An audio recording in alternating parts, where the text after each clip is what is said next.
هلو ازيكم عاملين ايه؟ هنبتدي الحلقة دي نتكلم على باقي الحلقة اللي فاتت. الحلقة اللي فاتت كنا خدنا القرار وكنا قررنا ان احنا نشتغل على نفسنا، وابتدينا نعرف ان احنا محتاجين نتغير، وابتدينا نعرف ان احنا عندنا الجراءة ان احنا ناخد الخطوة اللي بعد كده. ايه اللي بيحصل بعد كده بقى؟ دلوقتي احنا خلاص عرفنا احنا عايزين نعمل ايه، بنبتدي نتكلم مع نفسنا وانا هعمل كذا وهعمل كذا. بعدين ايه اللي بيحصل بعد كده؟ طبعا بيبقى فيه ريزيستنس زي ما اتفقنا. بريفلي كده المره اللي فاتت اتكلمنا ان في ريزيستنس، وان طبيعي جدا ان يبقى عندنا توتر من ان احنا في الكومفورت زون بتاعتنا وهنبتدي نتحرك. بس اهم حاجه ان احنا عارفين ان احنا عايزين نتغير ونمشي فورورد في اللي احنا عايزين نعمله. هنتكلم دلوقتي على البوينتس والتشالنجز اللي بتقابلنا، اللي بنحس بيها في رحلة التغيير دي، وازاي نقدر ان احنا نتغلب عليها بتيبس بسيطة وصغيرة جدا اي حد ممكن يعملها بكونسيستنسي كل يوم تتنفذ، عشان خاطر نبتدي نتغير بطريقة اسهل وبطريقة نبقى واعيين بيها احنا بنتغير ازاي. فاول حاجه هنتكلم عليها ان ازاي نحط العادات بتاعتنا اليوميه. العادات بتاعتنا اليوميه بتفرق قوي في حياتنا. كل ما بنغير عاداتنا اليوميه كل ما التغيير بيحصل واحده واحده من غير ما نحس ان احنا overwhelmed او عندنا لود جامد قوي احنا مش حاسين بيه. هنبتدي نتكلم مع جيجي وروما. هاي جيجي، هاي روما، هاي ايه ريري، حبيبتي. هاي الاخبار؟ روما. هاي حبيبتي. عايزين بقى تقولوا لنا كده من رايكم والبوينت اوف فيو بتاعتكم العادات اليوميه بتاعتنا ايه الافكت بتاعها، وازاي ان احنا نواجه التشالنجز اللي بتقابلنا لما بنبتدي نتغير ونبقى قررنا خلاص ان احنا عايزين نتغير. هي جيجي. طيب، هلو، اهلا وسهلا في من انا. ده جزء علشان نبقى قادرين نفهم هو احنا مين، برضو ضروري ده تكمله الكلام اللي احنا بنتكلم فيه النهارده، ده تكمله للحاجات اللي اتكلمنا فيها قبل كده. آه انا هاخد النقطه يا ريري في الكلام اللي انت بتقوليه على الصبر، لانه في التغيير الناس ما بيكونش عندها صبر، وانا كنت واحده ما كانش عندي صبر. والصبر هو جزء ضروري علشان نقدر نبني عادات جديده. الصبر على النفس، والصبر على النتيجه، والصبر على اللي حوالينا اثناء بالظبط. التغيير. لانه وعلشان كده احنا الصبر من الصفات اللي امرنا اننا نتحلى بيها. الصبر الجميل. طب هو ايه الفرق بين الصبر العادي والصبر الجميل؟ الصبر ان انا الناس كلها فاهمة انه الصبر ده حاجة waiting، انا قاعدة مستنية، والتنشن والحالة العصبية اللي بنبقى فيها وان احنا مستنيين نتيجة حالا دلوقتي ضروري. بالظبط. وده بسبب انه احنا طلعنا، ارجع تاني اقول تأثير البيئة علينا في الحاجات دي، ان احنا طلعنا كل حاجة لازم دلوقتي. لما كنت اتأخر وانا بعمل شاي او بتأخر اعمل حاجة، مامتي فين الحاجة، ما تخلصي انتي بسرعة. واحنا صح. في المدرسة او واحنا في الجامعة كل حاجة لازم حالا دلوقتي. حتى في الامتحانات كان الوقت، انت محكومة بوقت، لازم بسرعة بسرعة. فخلاص الجهاز العصبي بتاعنا طلع ان كل حاجة لازم حالا ودلوقتي. مفيش حاجة اسمها الصبر. وكمان عايزة اشرح من الناحية التانية انه الطبيعة بتاعتنا ان احنا عجولين، عندنا سرعة بسرعة، عايزين كل حاجة immediately. طيب، عشان كده هو ايه اللي بيحصل في ان انا ضروري يبقى عندي صبر اثناء مرحلة التغيير؟ لان التغيير ما بيحصلش فجأة، مش immediately بنحصل الحاجة بتتغير. حتى قانون الخلق كله فيه صبر، فيه توقيتات، فيه قانون بيحكم ان كل حاجة تاخد وقتها. هو ليه لما بنحط زرعة ما بجريش كل يوم اجري اشيل الطينة بتاعتها صح. وافضل ابص اشوف هي طلعت ولا ما طلعتش؟ I trust ان الزرعة اللي انا زرعتها هتطلع، بس لازم اوفر لها السويل بتاعها واوفر المقومات اللي تخلي ان الزرعه دي تطلع. فجزء من اثناء التغيير ده انه انا البيهيفير بتاعي اثناء الانتظار عامل ازاي. انا عملت اللي عليا، وفي المرحله بتاعه التغيير النتيجه هتبان بوقتها، بس لازم يكون في اكشن ستيب، وده اللي هتبقى روما بتتكلم عليه دلوقتي في الكونسيستنسي. بس الصبر هو فضيلة ضروري ان احنا نبقى قادرين نتعامل معاها، ولازم تصبر على ما لم تحط به علما. الانون دايما بالنسبة لنا صعب ان احنا نصبر عليه. ليه بقى؟ عشان احنا ما عندناش ثقة. ده جزء الثقة مع الصبر، هم توأم لبعض على فكرة. مم. هو أنا بدل ما أبقى واخدة إحساس أنا قاعدة منتظرة ما يمكن النتيجة تحصل أو ما تحصلش، طب how about بقى هنا الصبر الجميل اللي بنقول عليه إن هو إيه؟ الإيمان برضو يا جيجي هو إنه أنا عملت اللي عليا وخدت الخطوات اللي المفروض إن أنا أخدها، أو أنا ذاكرت كويس، فخلاص أنا الويت بتاعي دلوقتي مش ويت إن أنا بحاول أبوش تطلع النتيجة وقت ما تطلع. خلاص أنا عملت اللي عليا أيا ما كانت النتيجة إيه، بحسن الظن بقى وتراست إنه النتيجة اللي هتحصل يا إما هتعلم هاخد اللي أنا عايزه من بعد في النهاية، أو درس هبقى بتعلمه، يعني هاخد الريزلتس اللي أنا قاعدة منتظراها، أو هيكون في حاجة لو جت هي برضو هتبقى بتعلمني حاجة معينة أو درس معين مم. أو تجربة معينة. وبعدين هو احنا ليه لما بنتعور بنقول ادي الجرح وقته تهيل؟ مم. وليه ما بنصبرش على نفسنا؟ وده جزء من السلف دي طبيعة كومباشن برضه. العالم أصلا، طبيعة كل الكائنات. ما هو لا بقى عارفه يا ريري في الحته دي مم. عايزه اقول لك انه الكائنات الطبيعه والكون كله عنده فاهم الوقت. يعني الشجره عارفه انه هي هتظهر في الربيع وورقها هيقع في الشتاء، اوكي. وان الورق الريح هتوقع لها الغصون بتاعتها، مم. بس هي مؤمنه وثابته انه انا هظهر تاني. بالظبط. السمكه عارفه انه رزقها جاي لها، هي بتمشي في البحر وتوقيت هيجي لها امتى الرزق. هي الطير بيسافر مسافات كتيره جدا جدا جدا وهو متاكد انه لما هيروح من الموطن بتاعه ده للموطن التاني هيلاقي الرزق هو انا بتاعه. هو بحس ده ان إيمان برضو. عارفه يا جيجي، وانتي بتقولي على حته الصبر الجميل والصبر العادي، سبحان الله انا كنت بحضر الايام دي كده كورس هو بيتكلم عن اسماء الله الحسنى. ف يعني المحاضر بيقول ان الصبر الجميل ده مختلف خالص عن الصبر العادي. الصبر الجميل ده لما انت بتصبر مش على اللي انت فيه، انت بتصبر على اللي انت عايزه. لكن الصبر اللي هو فيه انا صابر على اللي بيحصل لي مم. وزي ما أيوة. يكون، كأني قاعد waiting waiting وما عنديش حتة اليقين والأمل والإيمان. لكن الصبر الجميل ده أنا صابر، أنا شايف اللي أنا عايزه قدام وعندي يقين انه هيحصل لي، وانا صابر لحد ما ابقى مستعد كوعي وكتحمل وكسعة ان انا اوصل له. فسبحان الله، يعني انت بتقولي الجملة دي وانا بقالي مثلا شهرين بسمعها ايوه انا لسه على اصلا مدار قاريه كوت امبارح على الموضوع ده برضو، بيقولك اني انا صابره دلوقتي وعارفه ان انا صابره، بس الموضوع واخد وقت، فعندي ايمان ان كمان اللي هيجيلي بعد الوقت ده هيبقى احسن من اللي انا متوقعاه كمان. يعني بس لازم ابقى باخد اكشن انا برضو بالظبط. علشان الناس ما تبقاش فاهمه انه الصبر اللي مطلوب بيه، واحنا ده اللي محتاجين ان احنا نقلب الحته دي ريفريم. لان عايزه اقول لكم على حاجه كمان برضو نتكلم مخنا بيشتغل ازاي في الحاجات دي عشان نبقى فاهمين.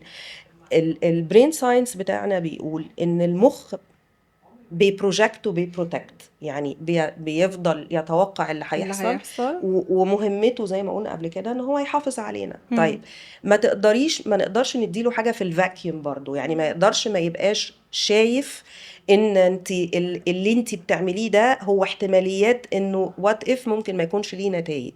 فلازم انا ادرب دماغي برضو ان انا بدل ما انا waiting او بريفريم ان انا لا ما تفكرش، مش المفروض ان انا افكر، لا اقول I'm preparing، يعني انا في مرحله بهيئ نفسي لما هو جاي، ما هو ده لما اللي هو هنتكلم قادم عليه بقى. مع روما في حتة الهابتس، وحتة ازاي نبقى disciplined وملتزمين بان احنا ننفذ الهابتس اللي احنا حاطينها لنفسنا دي، وايه برضو الحاجات اللي بتحصل جوانا في الوقت ده.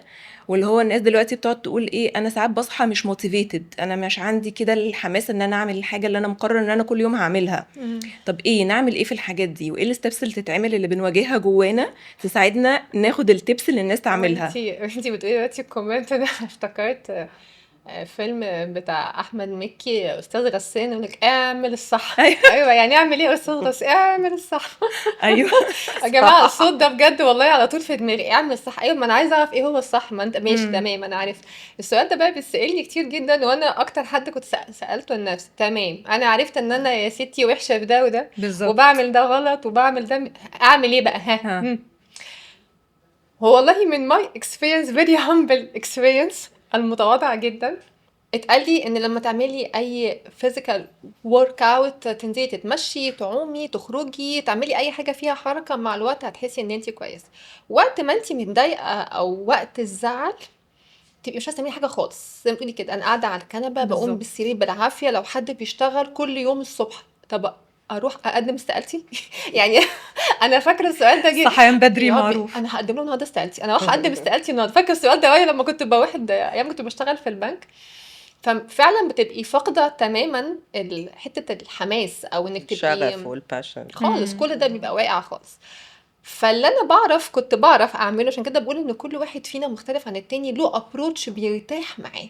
فانا الابروتش بتاعي ان انا اعمل حاجه عرفت انها كويسه وات ميك سنس. مخي كان بالنسبه لي قادر يقول ما هو طبيعي لما اعمل اي ورك اوت المود بتاعي هيعلى، الدوبامين هيعلى بشكل صحي، جسمي هيتحسن، شكلي حتى في المرايه هيبقى احسن، لو في ستريس متخزن في جسمي او في عضلاتي هيبقى كويس. فالكلام مخي زي ما انت جيتي بتقولي عمل لينك، الكلام ده ينفع. بس كان ناقص لي ايه؟ الكونسيستنسي والاستمرارية، وان انا اخلق التزام في حياتي حتى لو انا ما شفتش النتيجة بتاعته دلوقتي. بقيت كل يوم حاطة لنفسي زي ما بنام وباكل وبخش التويلت وبزعق للعيال في روتين كده. في روتين ان ريهام بتصحى الصبح في ساعة ليها هي بتروح تعمل اي ورك اوت. كنت بصراحه بصحى من النوم الصبح مش طايقه خالص، وهروح الجيم ده اعمل ايه وايه تقل الدم، يعني انا يعني خلاص هبقى كويسه. طبعا بقى مخي طبعا في سيلف توك كده مش لطيف خالص، بس كنت بزق نفسي اعمل ده. فبقيت اقول سمعت بالصدفه فيديو بيقول لي روحي اعملي حتى ربع ساعه وامشي، يعني ايه المشكله؟ فابتديت بحاجه بيبي ستيب جدا، وبقيت اروح كل يوم كل يوم. انا لسه مكتئبه على فكره وزعلانه ومتضايقه ولسه في انجر مش وفي الم، موتيفيتد، ما عندكيش الحماس بس انا خالص. خلاص انا قررت انا هروح. بعد طبعا شهر ظهر موضوع الصبر ده، وبعدين بقى انا ولا بتحسن على فكره والكلام اللي بيقول ده كلام هوكس وانا زهقت من الروتين جدا. وابتديت بقى ايه يبقى في تشالنج، لان في ايموشنال ريزيستنس جوايا، وفي نفس الوقت تشالنج ان مخي مش شايف الريزلت الانون. بس انا قلت كملي لحد ما بجد انا ما اعرفش ده ازاي حصل. يمكن بعد 5-6 شهور نمت عادي جدا، صحيت بفتح عيني، كان في دايما احساس كده مصاحب انه يوم جديد ودمه تقيل. فتحت عيني حسيت ان انا عايزه اروح الجيم، عايزه تقومي تجري انا للجيم. عايزه اروح الجيم وانا مستنياه، ومودي بقى احسن، والحاجات اللي كانت بتضايقني ما فكرتش فيها وما خدتش بالي على فكره ان كده حصل غير يوميها بالليل او تاني يوم. ايه ده، انا النهارده رحت وانا مش متضايقه على فكره، وكنت مستمتعه جدا وخرجت منه مستمتعه. واحساس الضيق والناس اللي كانوا تعبني مضايقني او واتس ايفر الحاجه اللي كانت مضايقاني في الفتره دي هم ما جوش على بالي اصلا. عايزه اقول لكم ان بعد 5 سنين انا ماي هابي تايم هو الحته اللي انا عملت فيها الالتزام ده في حياتي. والناس اللي كانت بتضايقني لما بفتكرهم حقيقي من قلبي والله ببعت لهم طاقه حب رهيبه، اقول لهم شكرا ان انتوا كنتوا في حياتي درس رهيب، ان انا ابتدي هابت ما كنتش هبتديها ابدا لو انا مرتاحه في الحته بتاعتي. بالظبط. وان حقيقي شكرا ان مع كل خبطه والم زي ما كنا بنقول ووجع ويوي، ربنا بيبقى عايز يوسع لك مساحه تعملي فيها حاجه ليكي انت مفيده. ما كانش هيبقى عندك الوقت ولا المجهود ولا الطاقه ولا العلم وقتها ان انت تعمليها. فلو هقول تip فرقت معايا جدا جدا هي فكرة الديسيبلين والكونسيستنسي. مهما كنت شايف انها صعبة ومش نافعة ومتعصلجة وبعدين يعني ايه اخرة اللي انا بعمله ده، كمل. هو انا عايزه بس اضيف حاجه كمان برضو يا ريري في الحته دي. الشجاعة والصبر والحلم، هو بنقول الصبر بالتصبر والحلم بالتحلم. ما فيش حد بيتولد عنده الصفات دي على فكرة، هي صفات مكتسبة by practice. الكونسيستنسي ودي حاجة اللي مهمة قوي الناس برضو هي تعرفها. practice. محدش بيتولد عنده العادات دي. فهو المقصود منها ايه؟ الصبر بالتصبر، ان احنا to practice patience. وانا هنا ممكن اقول على تيب صغيرة ممكن الناس تبقى بتعملها، انه تراكر.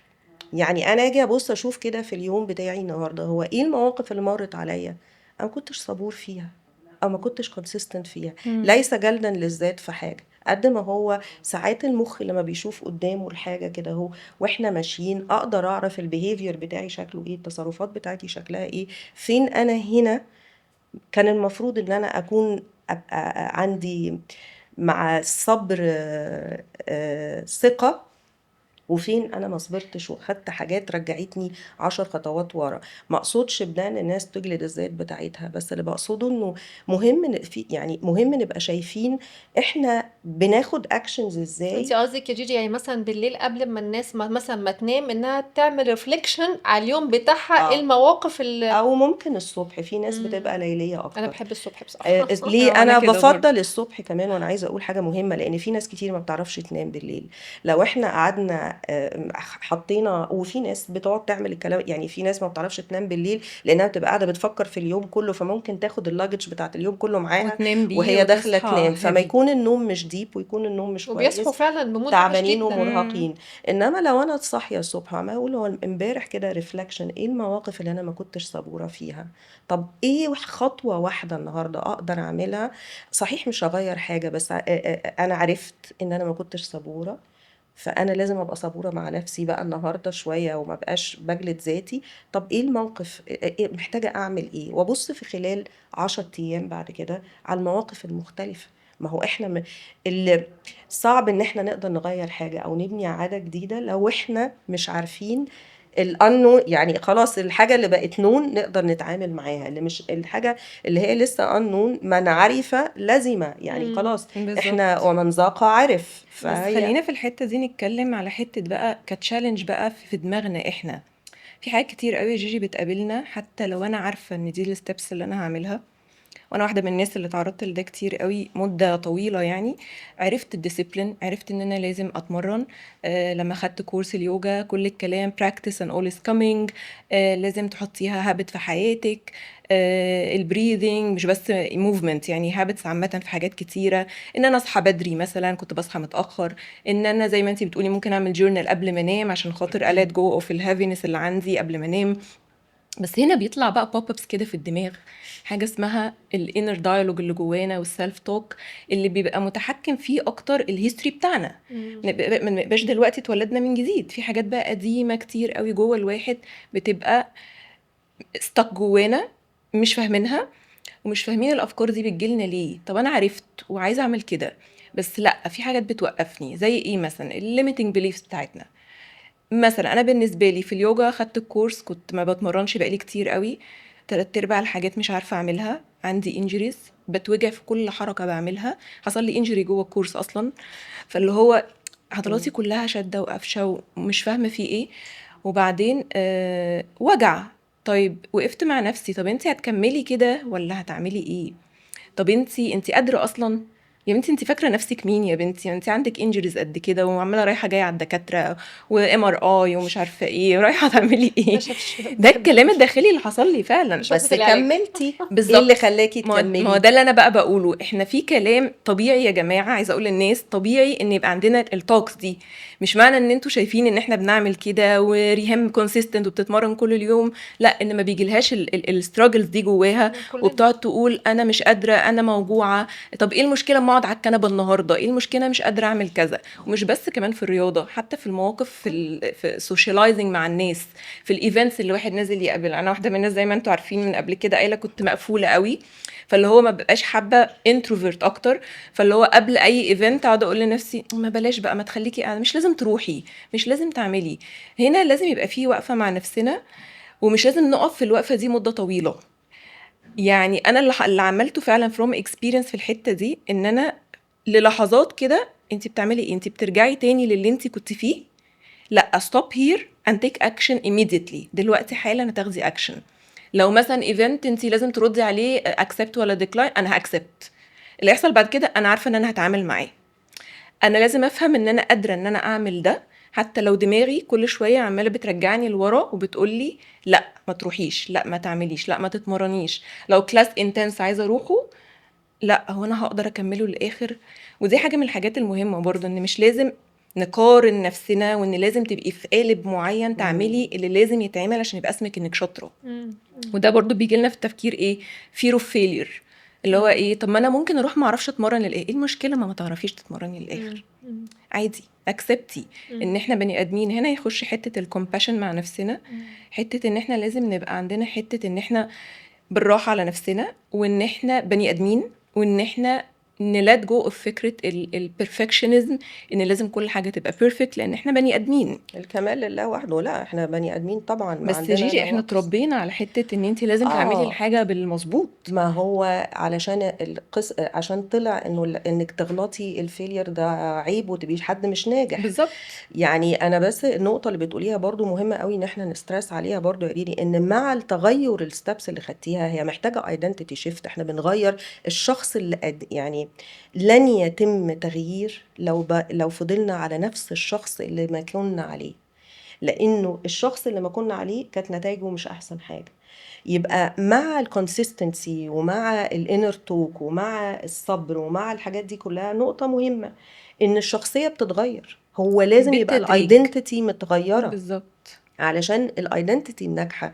يعني اليوجا، لو انت النهارده كنت بتاخدي كورسز عشان عايزه تبقي يوجا تيتشر، هو انت عشان تبقي يوجا تيتشر وتعلمي الناس، ما انت لازم يبقى عندك فلكسبيليتي، ما انت لازم تعرفي تعلميهم موفمنت بطريقه صح، تعملي الاينمنت للبوزيشنز وللموفمنتس. هتعمليها ازاي لو انت ما كنتي سمعتي للصوت اللي بيقولك لا خليكي بالانجريز بتاعتك؟ طب ما وارد وانت بتمرني students ان يكون عندهم injuries، how would you هتمسكي ايديهم ازاي وتمشيهم في رحلتهم انه بالظبط.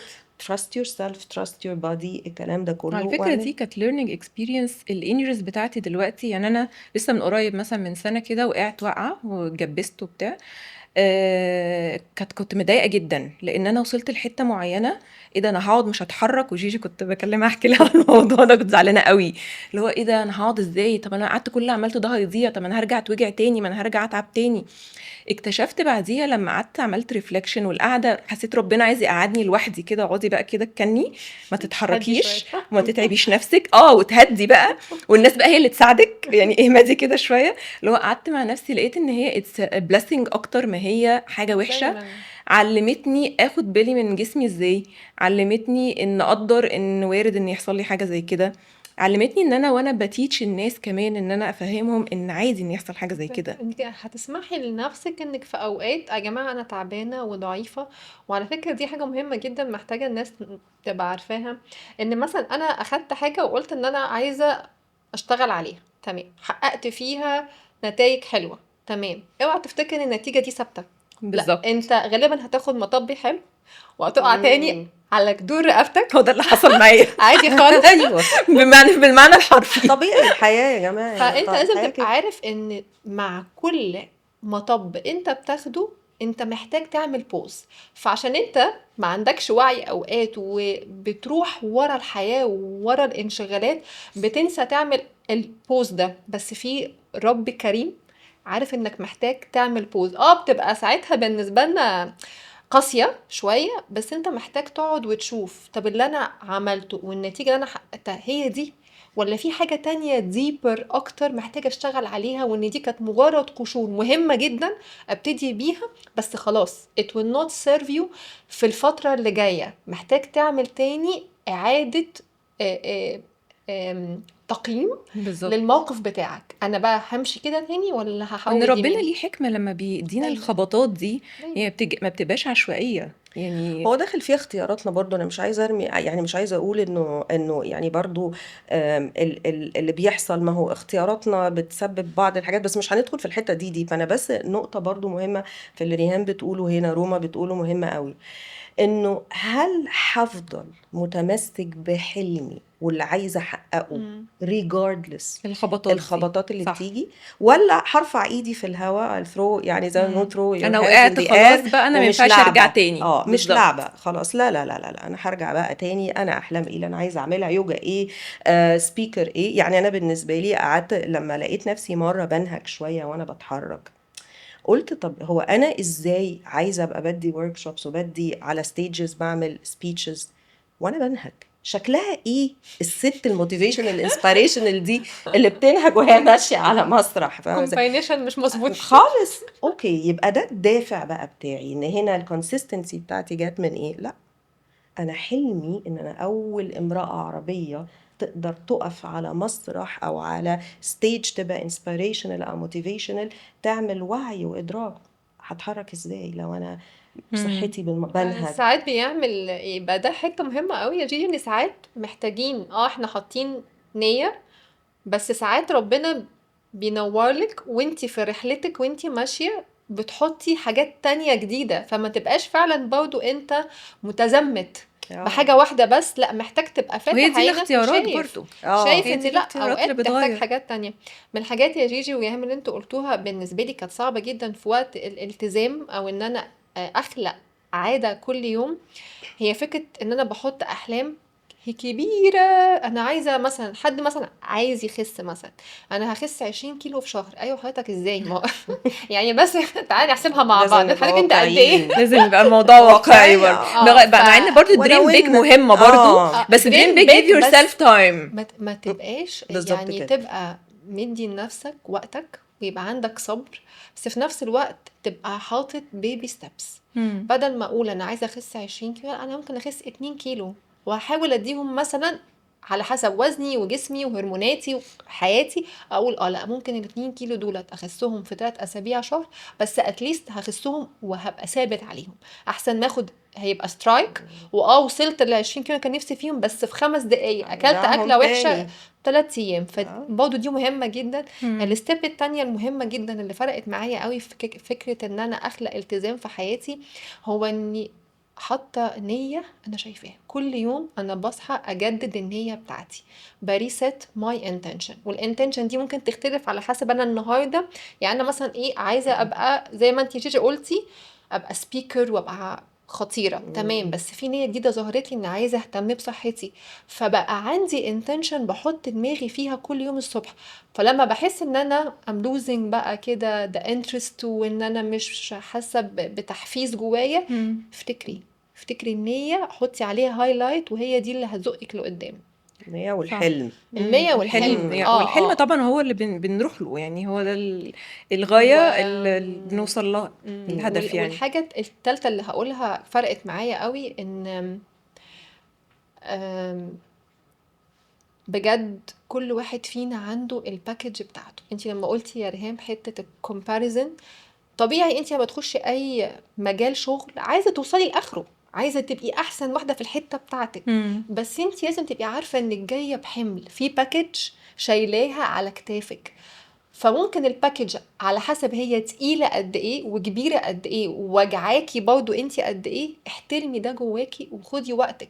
ممكن اللي جنبك لسه بادي النهارده الجيرني بتاعته، بس هو الباكج بتاعته مختلفة تماما، وتقلها على كتفه مش زي تقلها على كتفك. بالظبط. فاحترمي التقل اللي على كتفك وخدي نفسك بالراحة. هو فعلا مش لازم نبقى too hard on ourselves، يعني الفكرة ما نبقاش بنضغط على نفسنا جامد، لان برضو اللي احنا شايفينه ده كله مظاهر للناس، فانتي ما تعرفيش كل حد عنده ايه. بالظبط. انتي بس تقدري تعرفي نفسك وايه اللي عندك وايه اللي تقدري تتغلبي عليه. يعني تبصي من الاخر في الكراسة بتاعتك. بالظبط كده. بصي في كراسة الكراسة كده، بتاعتك وتستمري. بصي فيها. خلينا نبقى compassionate على نفسنا، خلينا نبقى عارفين ان احنا بني ادمين، وخلينا نبقى عارفين ان كل خطوة حتى لو صغيرة وفاكرين ان هي ما بتعملش حاجة، لا هي بتعمل كتير قوي وبتكبر فينا قوي قوي قوي واحنا مش حاسين. خلينا نعرف ان احنا بنبقى في حتة كده في النص بين الشخص اللي كان قبل كده موجود والشخص اللي احنا رايحين له، فطبيعي ان احنا نبقى في النص حاسين ان احنا تايهين، واكسبتوا ووافقوا واقبلوا ان ممكن في اوقات تبقوا تايهين ومش فاهمين احنا بنعمل ايه، بس استمروا في الديسيبلين بتاعكم واستمروا في العادات بتاعتكم اللي انتم مقررين ان انتوا تعملوها عشان توصلوا للحلم بتاعكم. ميرسي، اشوفكم الحلقة الجاية.